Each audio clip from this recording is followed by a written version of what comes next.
Good afternoon. Orchid Books. That's something I don't see a lot of shows on, and probably because there's not a lot of books out there on orchids. Everything that I can find, and I bought a few books when I first started collecting orchids a year ago, today.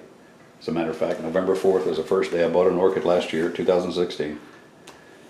I bought a few books. I bought all these online. I don't think I bought anything new at a store anywhere. I bought all these online.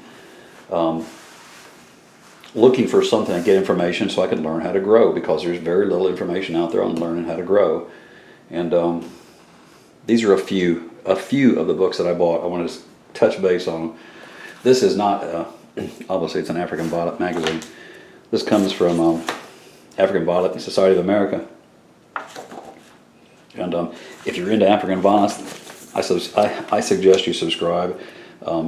This little magazine is full of information on everything from just growing violets, different types of species.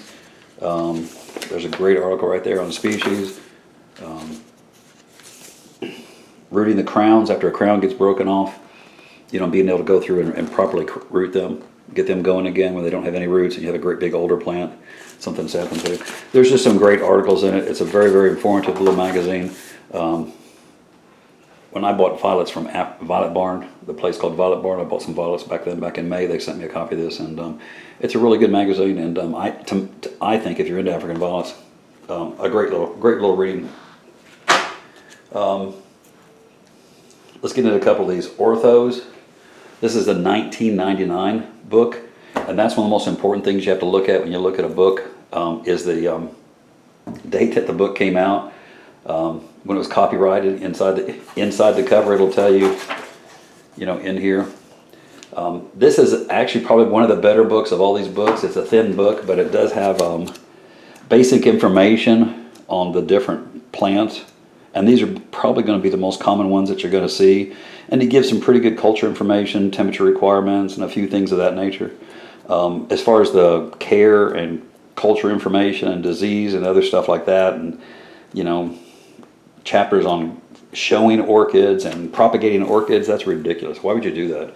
Why would you teach somebody how to propagate orchids in a book when they don't have a laboratory or can't do that on their own?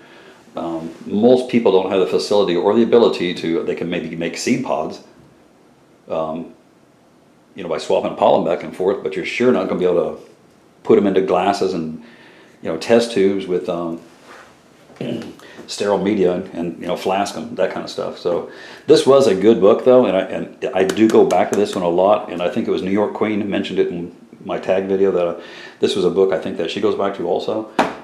I kind of see this one being used, even though it's a very simple and very basic. It's just great for a real quick reference, just to grab for a real quick reference.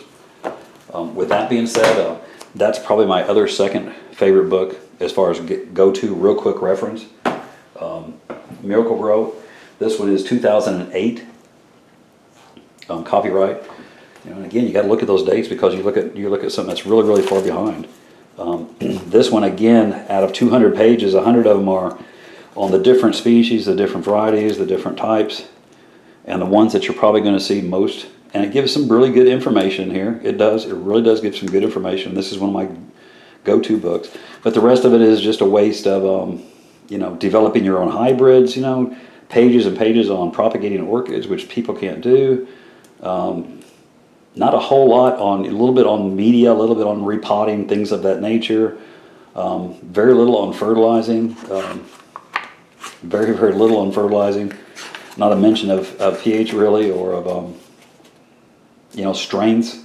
Not a whole lot of mention of good water quality. A little bit of light issues and stuff like that. But it is a good book, and something I would recommend if somebody wants a basic book. This would be probably a really good one to go to. Bloom Again Orchids. This was a waste of money. It's a good quick reference for 50 of the easiest care orchids. It says right here, easy care 50. And it probably is the 50 probably most common ones that you're going to see all the time.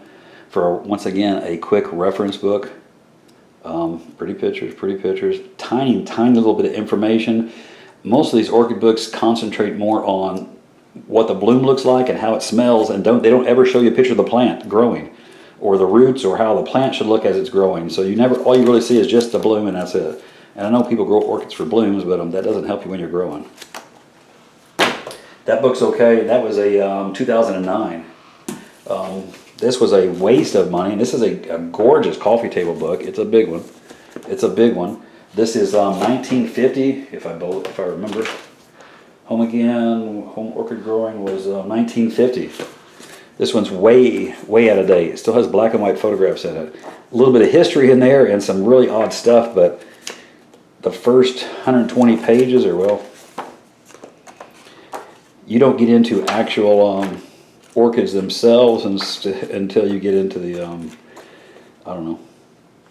The first couple of 100 pages are just really useless information. Flask growing, really old photographs of stuff. I mean, you got to remember this is going back in 1950.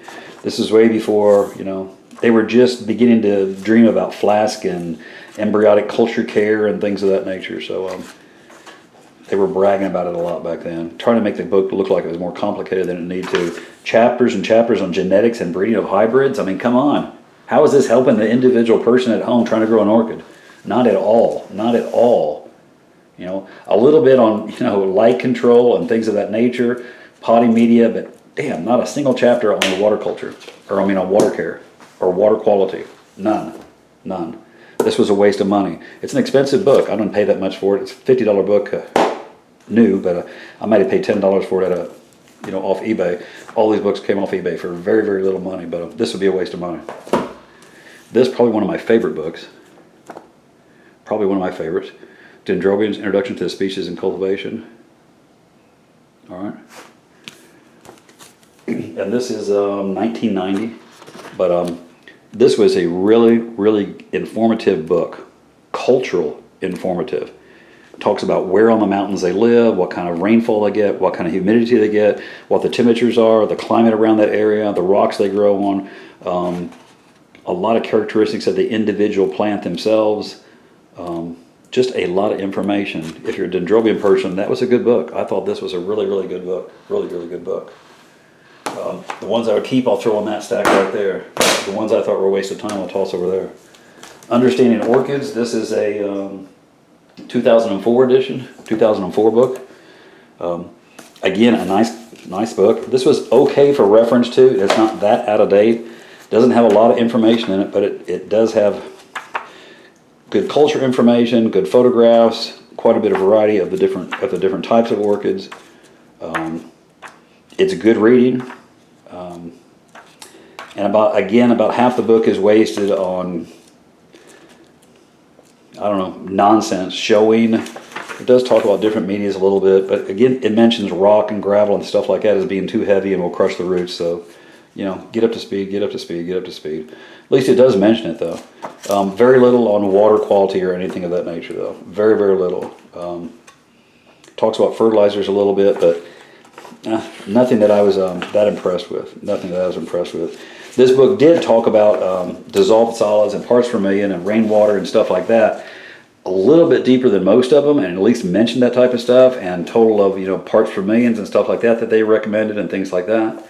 They didn't really go into it in detail or give solid information. They just kind of mention it vaguely, like there's some talk about this stuff and we know it's out there, but we really can't give you a whole lot of information on it. So, watering, not a whole lot about watering. Really doesn't. Other than to water weekly and use your tap water. Let me hit these real quick before I toss them. These were probably the biggest waste of money. And these are from the American Orchid Society.